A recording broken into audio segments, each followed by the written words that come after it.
Now that the Sermon on the Plain is complete, the thing that follows in Luke at the beginning of chapter 7 is a centurion's servant was sick, and he sent Jews to come get him so that he can heal his servant. So I put that in the timeline as just the healing of the centurion's servant.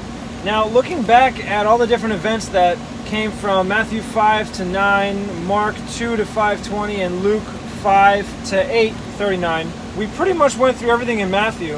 One thing in Matthew that we didn't cover between Matthew 5 and 9:19, and that was the healing of the centurion's servant. It's not in Mark, but it is in Luke. So between Matthew and Luke, this event must be combined. That is Matthew 8, beginning at verse 5. And when Jesus was entered into Capernaum, there came to him a centurion beseeching him. So it's just the fact that he's entering into Capernaum from that plain where he was last preaching.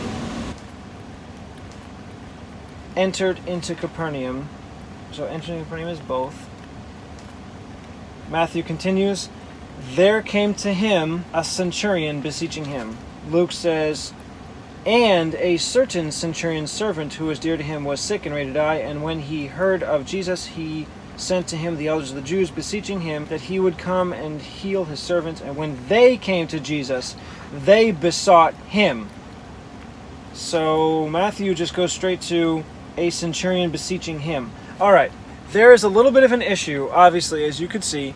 Matthew says the centurion himself comes to Jesus, beseeching him, saying, Lord, my servant lies at home, sick of the palsy. So it's clearly saying the centurion himself is right there speaking to Jesus.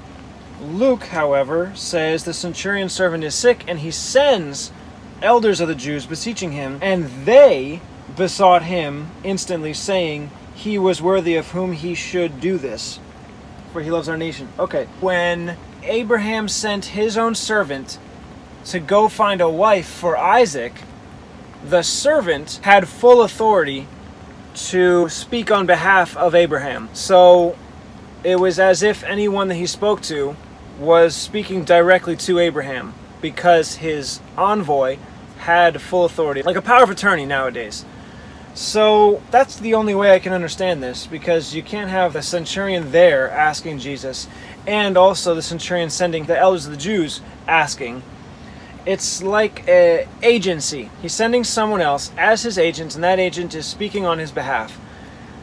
So I'm going to put it in that manner, as it has written from Luke, and whatever words are also there in Matthew, I'll add. Plus, there's a whole lot more of an explanation going on here in Luke than there is in Matthew. Matthew just says, the centurion saying, my servant lies at home sick, grievously tormented. Jesus said, I will come and heal him. I'm not worthy that you should come under my roof, but speak the word. My servant shall be healed. For I am under authority. But in Luke, it has a lot more explanation. He wasn't just sick, he was ready to die. When he heard Jesus sent to him the Jews, beseeching him that he would come and heal his servant. And they explained much more fully. They besought him, saying that he was worthy of whom he should do this. He was a friend to the nation. He has built a synagogue. And then Jesus went with them. Then the centurion sent friends to him. So this is more of an explanation, more detail to the story. It's not just that he said these words. It's that Jesus was on his way and he was interrupted. Don't trouble yourself coming all this way. I'm not worthy that you should actually come under my roof. Neither thought I myself worthy to come to you, but say in a word and my servant shall be healed. He gives his speech about his authority and how he knows that Jesus has that authority. And Jesus gives him this compliment. They returned to the house, found the servant whole that had been sick. Matthew, speak the word only, and my servant shall be healed, for I am under authority. He marveled.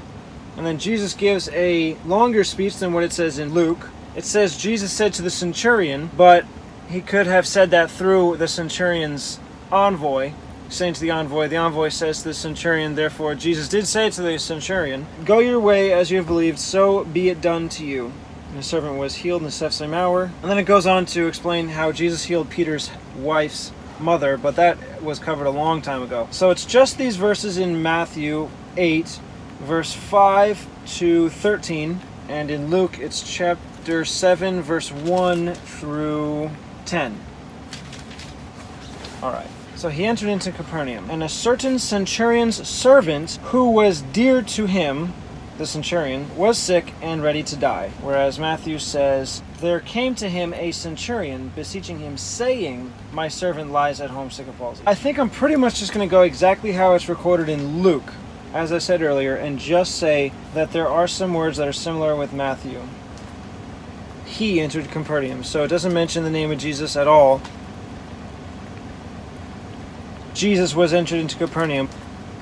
I'm going to put his name first and then entered into Capernaum. So it'll be in the order of Luke, but with the word Jesus from Matthew. And Jesus, when Jesus was entered, I have to put was entered. Still Matthew was, and then entered is both. Actually, I don't think I can. Because it's the Jews that were sent by the centurion, I can't just say from Matthew, there came to him. Because if I do, it would just lead into the centurion's servant. There came to him, the centurion's servant was sick. But the people who came to him were the Jews, acting and speaking on behalf of the centurion. So I think the only option I have now is to change this transition sentence. When Jesus was entered into Capernaum, just have and Jesus. Cutting out a few words here, I know, I don't really like it, but it has to fit. Entered into Capernaum. So entering Capernaum is both. Entered into Capernaum. So I'll just end there. And a centurion's servant. A centurion.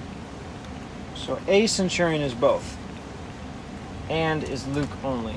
A certain is in Luke, and then centurion. So the apostrophe S in Luke is not there in Matthew.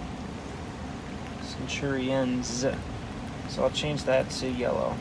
A certain centurion's servant, comma, beseeching him, saying, Lord, my servant lies at home. So servant is both. It's just in a different place in Matthew. So I will put that in orange.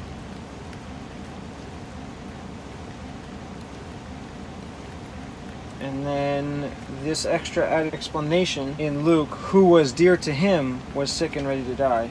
I don't think that's in Matthew. Saying, my servant lies at home sick of palsy, grievously tormented, I will come. So this is only Luke, who was dear to him. Now I could put the now from Luke.